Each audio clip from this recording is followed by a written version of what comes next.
We're a safe space. So hard to whisper with this very sensitive task cam. But I hope you guys don't mind the lighting and how the video looks. I thought that this dark lighting was very suitable because today's video is going to be a scary stories, whispering, reading video, which so many of you guys have requested. And I know those are actually the videos that made me popular, like in the beginning stages of my channel. Like those are what got the most views. I think now my yandere ASMR roleplay has the most views. And I'm making a yandere ASMR roleplay for my Halloween special. So that's coming on October 31st. Stay tuned for that. Anyways, I hope you guys like the dark setting. I could have made the brightness a little bit brighter, like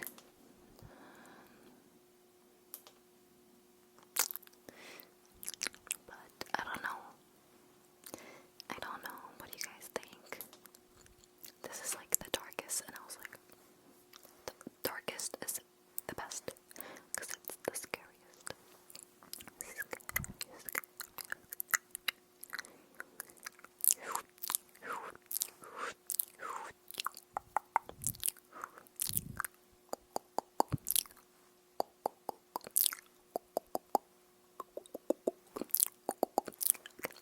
I saw ASMR Isaac do like those mouth sounds with the desk cam, and his mouth sounds are so good. I literally fell asleep to his like mouth sounds, inaudible trigger words video 3 times. They just knocked me out. Anyways, I think I might put this on the desk cam to help with the overly breathiness.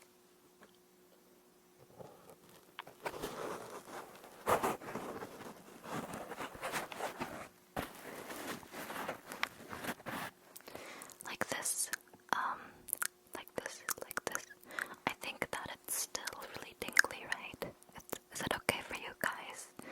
Let me know if you would prefer to not have this on the desk cam. You know, yeah, I don't know yet, but I have my iPad here, my iPad.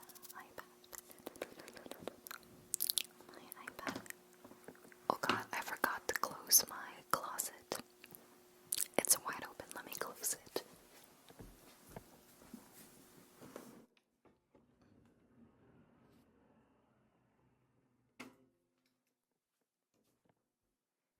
Y'all know a scaredy cat like me can't have her closet door open when she's reading scary stories. Okay, so I've got my first story, and my first story is from r/nosleep by the user called Signed Silent Delivered. Silent as in SYLED. Silent, I don't know. It's called I Was on a Sleeper Train. There's this guy who kept on tapping, then he stopped. So let's get started, okay? I sat back, intrigued. He was tapping the corners of the table. Left, right, in perfectly spaced intervals. It was almost hypnotic. It wouldn't have got my notice if not for the look of utter concentration and anxiety on his face as he tapped carefully with the 2 fingers of each hand on each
smile on my face to match her sunshine vibes. Hey, we've got the bottom bunks. Hope that's alright. Both top bunks are free for you to choose. Great, thanks. She smiled at me. Then her gaze drifted to our fellow carriage bunker. She looked confused, then concerned for a moment. She opened her mouth and I immediately spoke up again. Let me help you with your stuff. I grabbed hold of one end of her heavy backpack. That did the trick. She shifted her attention back to me and grabbed hold of the other end of her backpack. We heaved it onto the upper bunk. Thanks. She looked back at the tapper, but this time she didn't try to say anything. She just raised an eyebrow, then turned to climb up the ladder to her bunk. I looked back at the tapper. He was now saying some words in time to the taps, each word spat out with a tap in a curt, almost frantic manner. I couldn't help it. I wanted to look away, leave the carriage, give him some space to do whatever it was he needed to do, but I was getting really curious about the tense words he was expelling under his breath. So instead, I shifted from my comfortable space at the end of my bunk and sat at the table opposite him. I put my head down on my side of the table and pretended to take a nap. I could now make out some of the words. Do not, never. I couldn't tell what the rest of the words were. He was pronouncing the words in slightly varying ways, as if attempting to say them in the perfect way, enunciating every phoneme the words had.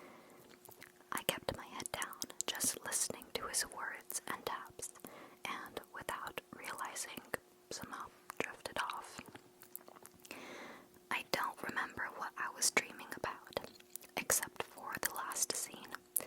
I was walking down some steps and realized that the ground wasn't there. I walked off the last step and fell. I jerked awake.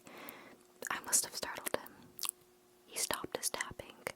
He looked at me, as if registering my presence for the first time. We stared at each other for a moment or two. Then he looked down at the corners of the table. I could already see it happening, him getting distressed about his tapping ritual being disrupted and falling back into a frenzy of tapping and chanting. Hey, nice to meet you, I said before I could think it through. He looked at me with a tinge of surprise.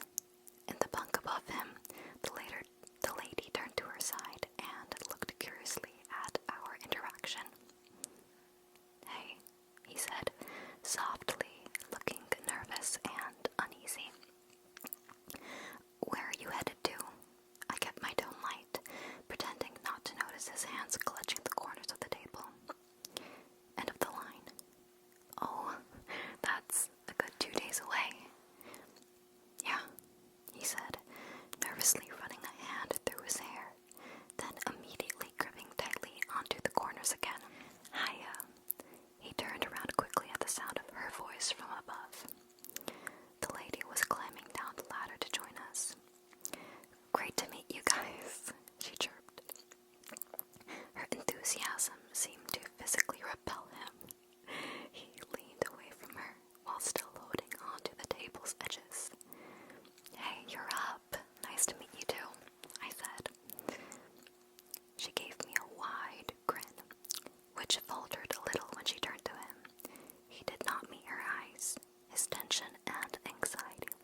switch my lights on and off, until I was thinking exactly the right thought in the right way while the lights went off.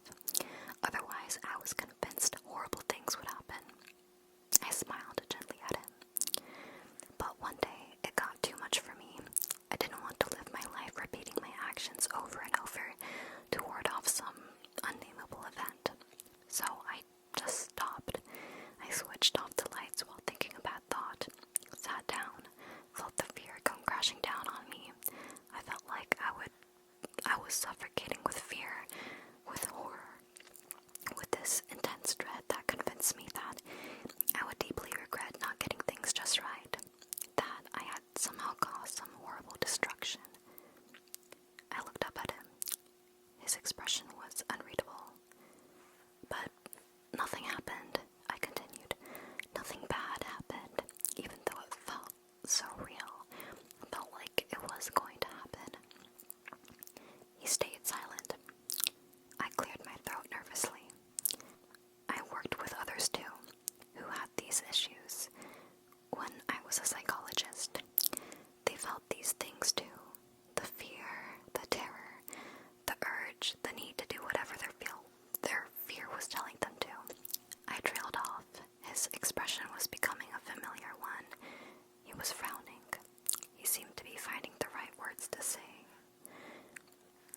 You're describing OCD. I know what I have seems like OCD. I have been diagnosed with OCD. It's not OCD. He began tapping again. How is it not like OCD? I'm sorry, I did not want to jump to any conclusions. I want to understand what's going on. He took a deep breath and closed his eyes, all the while still tapping. It was a long while before he spoke. When I stop tapping, bad things do happen. Or they do begin to happen, but I've always stopped them in time by tapping again.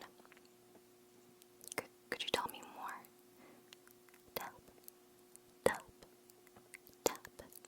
At least he wasn't back to spitting out those words. I've tried to stop before. Of course I've tried to stop before. You think I don't know how I look to others? You think I want to live my life enslaved to these acts? I want to hang out too. I want to talk to others. I want to be normal. But I can't. I've got so fed up. I've tried to stop so many times, but every time I do, something happens. I didn't speak. I just waited for him to continue. Weird things happen, strange things I can't explain. His breathing was quickening. He was obviously terrified by his recall of the past. I tried it once at home, when I was still a student. I fought it when the urge came, when the fear hit me, and I knew that it was time for me to tap again. I knew I needed to do it. I tapped for a bit on the sides of my bed, then I stopped. It felt wrong, all sorts of wrong. I felt terrified, but I refused to tap anyway. Then the room just started creaking. The floorboards did, my cupboard, my desk, everything was creaking. Then my textbook fell off the table. I had to start tapping again. Something horrible was going to happen. I knew it. I started tapping again, and it all stopped. I kept my face neutral, unassuming. I nodded. I tried another time when I was dating this girl and I just wanted to be normal, to have a proper relationship, to not have to run away to do my stupid rituals when the urges hit. Then we started hearing footsteps. We didn't know where they came from, just footsteps near us, though there was no one else. The footsteps got louder, closer, and I had to go. I had to leave. I ran off and found this lamppost.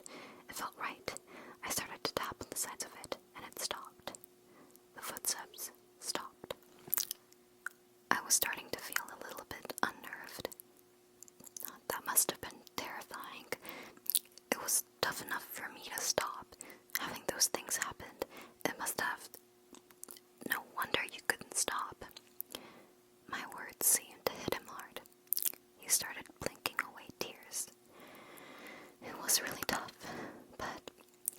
to stop.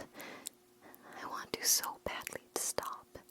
I want everything to go away. I want to be normal. I want to be free. I want to be able to have a conversation with my train mates. I want to walk to the dining car, have a meal, and not be stared at like a freak. The tears kept spilling from his eyes. I felt a tingling, salty sensation at the back of my throat and a heavy pull on my heart. Do you want to try? Here, with me here. We could face it together.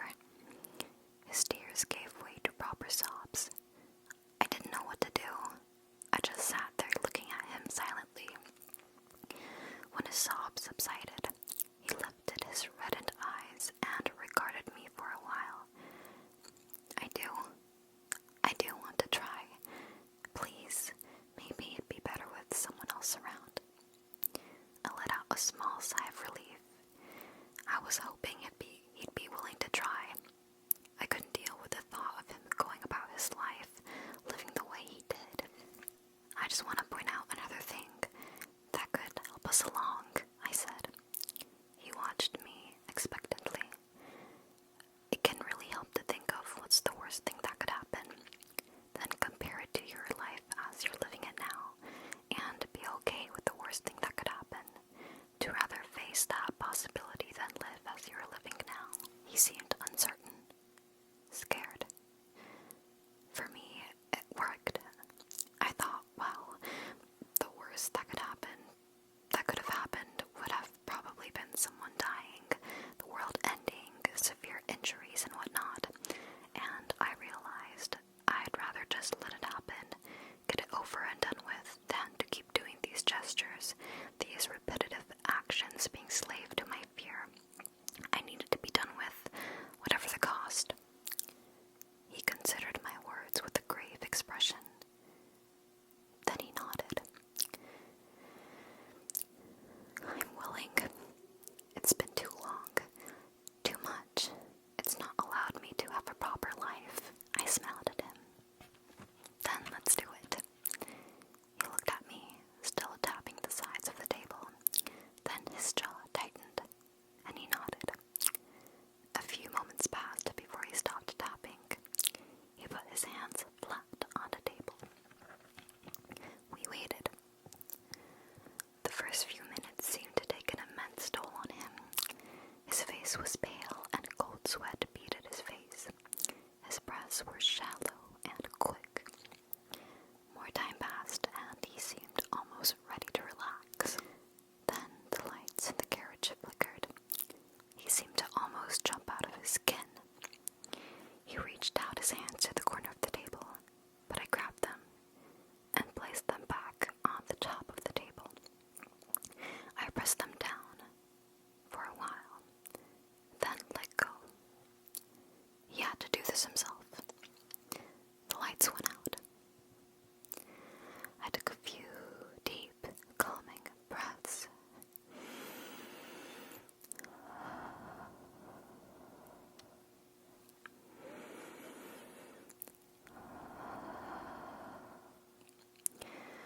This was a coincidence. I knew it, logically. This was a highly unfortunate coincidence. But that was all it was. And if I could help him through it, he could be free from these obsessions and compulsions for the rest of his life, or at least be less controlled by them. I grabbed his hands to make sure he didn't start tapping in the dark. He whimpered a little. He couldn't see my face, but I smiled at him nonetheless, hoping that I could send him some reassuring vibes. Then the train juddered to a halt. I began to feel the cold breaks of sweat on my own face. I realized my face was tensed up, my grip on his hands tight. I forced myself to relax. He grabbed onto my arm once I lessened the pressure on his hands. Despite my fear, I felt hardened. He was determined not to tap, no matter what. We sat in the dark silence, ignoring the aura of doom and fear that had settled around us. Then we heard the breathing. Something was breathing heavily on the bunk above him. A cold needle of fear pierced my heart. We stayed incredibly still. The breathing came downwards. Whatever it was right next to him now. We could hear the rough wafting of air as it breathed onto his face. I heard his breath quicken as his hands clumped painfully on my arms. He still wasn't tapping. I felt a deep respect for him even as I contemplated my impending doom. Then the raspy breaths of whatever it was shifted. It was by my ear now. I could feel it. It was strangely cold.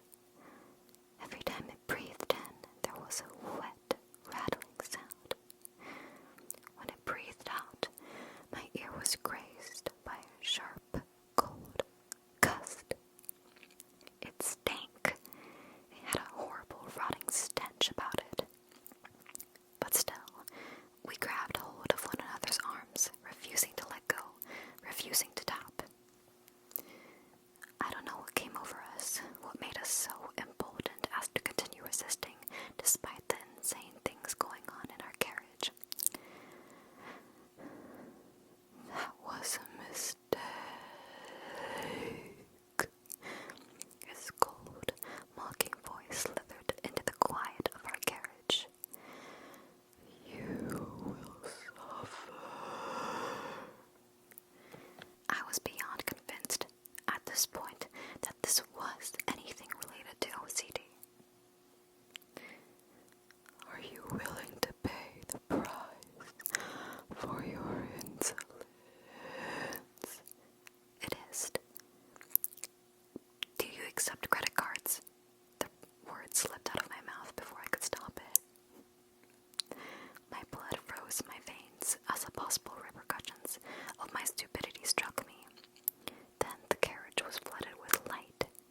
Last night, I came back from one of those mental health camping trips where all you bring, electronic-wise, is an emergency radio and a digital camera. Other than what I'm about to tell you, it was actually insanely good for my health. I was struggling with my jaw for a little bit, and let's be honest, I was also struggling with life in general, but was finally able to simply relax. I was able to relax in what felt like the first time in years, to be honest. I came back a new person, a fresh slate to write the rest of my life on. I later found out I came back a new person in a more literal way. The camping part went smoothly. I enjoyed some fishing, cooked with a campfire, met some other people on their own retreat as well. You know, the normal camping stuff. I also took lots of pictures. A week after I arrived, I packed up all of my things and went back to my truck, ready to go back to my home. The ride back went smoothly, but I do have to admit, that first night of sleeping in my own bed rather than a cot felt so freaking good. I woke up this morning and decided to go through my photos before heading into work, to see what I wanted to download to my computer and what I wanted to trash. This is where things get odd. The first picture was of me with a group of about 6 other people. I don't remember a single one of these guys. All of their faces were blurred out, like they turned their heads swiftly right as the picture was being taken of them. We all had our hands around each other, and the girl next to me was getting really close and personal with my waist. But I don't remember a single one of them. This catches me off guard. I just know I went camping alone, but from the looks of these pictures, I can see my tent in the background with a couple other tents placed there too, all in perfect condition. It felt like I was staring at an alternate reality, like what could have been if I went with a group. Eventually, I shrug it off as maybe drinking a little too much one night and forgetting about a group of wanderers that just sit up with me for the night. You know, a lousy excuse that made me feel less insane. Eventually, I scroll through the rest of the pics. Some of them are things I remembered, like fishing and cooking, but they always had other people in it, as if they were removed by my memories, and, like always, their faces were blurred. Now I go to the second day's worth of pictures. At the start of the day, there seems to be the same picture as before, except the guy all the way to the left wasn't in the picture anymore, just simply gone. Again, the same process continues. The rest of the pictures that day are the ones I remember, but simply with more people added into the mix that I don't. I look at the next day, and another person disappears. The next day, another one disappears, and then another. Again, another goes, continuing the process until there is just me and this woman left. Her arms around my waist, hugging me with a blurred face. I noticed that all of the tents were still there, but tattered as if they just got out of a storm, except mine, which was perfect. Now I am beyond freaking out, trying to make sense of what happened. Who were they? Where did they go? What is happening? Why don't I remember? I look down at my watch and notice that I